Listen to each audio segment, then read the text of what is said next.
In this video, I'll go through the top 10 email marketing mistakes to avoid if you like money. Now, some of these mistakes are going to cost you thousands of dollars and others might cost you millions of dollars depending on the scale that you're operating at. And the seventh one on this list is one we see almost every brand get wrong.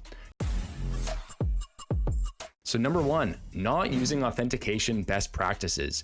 You want to make sure you have SPF, DKIM, and DMARC set up for your email sending domain. DKIM checks to see if the message was tampered with in transit by anyone other than the sender. SPF checks to make sure the IP address is actually coming from one that is authorized by the respective domain.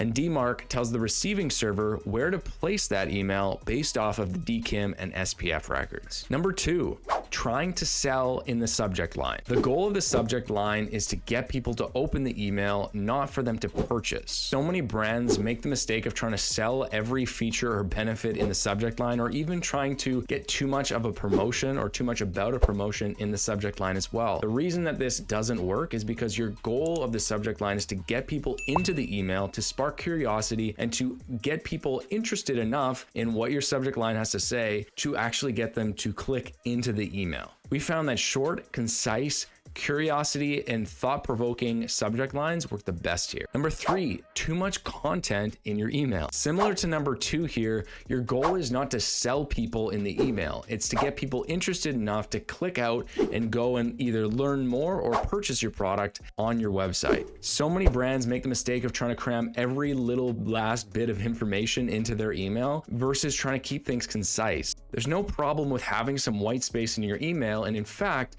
it's actually recommended because instead of just giving people a massive blurb to read off of, you give them a path to follow. And instead of just blasting them with a ton of information, you focus on the key benefits and key things that you want those customers to remember. Number four, not being strict enough with exclusions. We see this a lot, but one key one to look at, and one that a lot of brands miss, when we actually just saw a brand, they're a multi-7, almost 8-figure brand, and they had an email flow where it was set up so that even post-purchase, when someone hadn't been on the email list before, but they just entered their information to complete a purchase, they were then added to the newsletter, and the newsletter trigger was what triggered the welcome series, which meant the people who just purchased were receiving the welcome series and the thank you series and the appended checkout as well. So really a mess there, and something you really want to be cognizant of is where those different stages are. Like if you look at Shopify, for example, where Shopify is feeding the list if someone is initiating checkout, and where your pop-up is feeding the list as well. Number five, focusing too much on the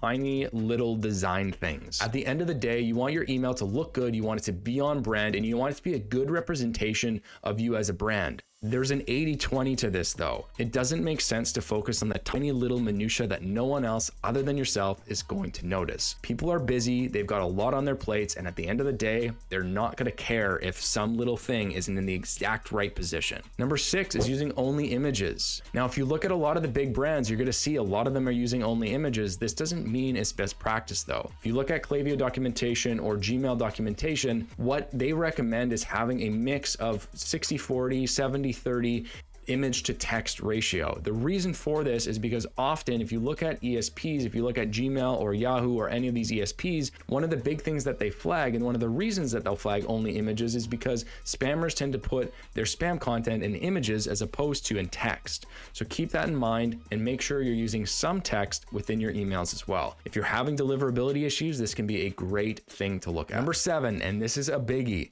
identifying the wrong bottleneck. Now, email marketing breaks down into 4 different pieces: deliver, open, click, and convert. You need to figure out where the bottleneck is in that process and address that and make sure that that's fixed. There's no sense in worrying about how to optimize your click rate if you're only getting delivered to 80% or 20% of the people on your list. You want to make sure that your deliverability is rock solid, then focus on open rates, then focus on click rates, then focus on getting people to convert. Now, the caveat here is look at the design of the email as well to make sure that you're not having deliverability issues because of the design too, i.e.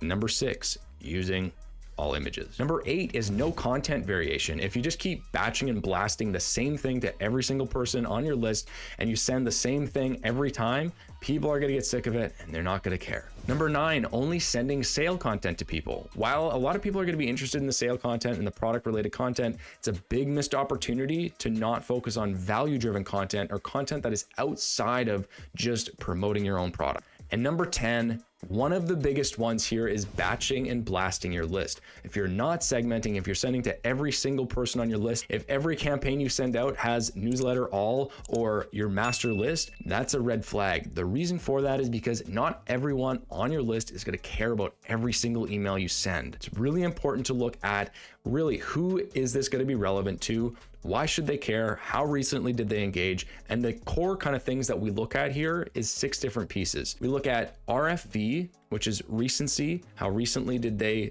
do a respective action? Frequency, how frequently did they do that respective action? And then value, how much have they spent if they are a purchaser? The other piece is looking at engagement metrics. So we look at people who have opened or clicked an email, we look at people who have visited the site, and then we look at purchasers, different levels of engagement, and then we look at that through the different levels of engagement through RFV. That's how we segment, and it's really important and an often overlooked piece of email marketing. So thanks so much for watching this video. If you did like the video, feel free to like and subscribe. And if you are interested in working with us, please feel free to check out the links below. There's a couple different applications depending on the size of your revenue. Would love to have an opportunity to work with some of you as well. Thanks so much and take it easy.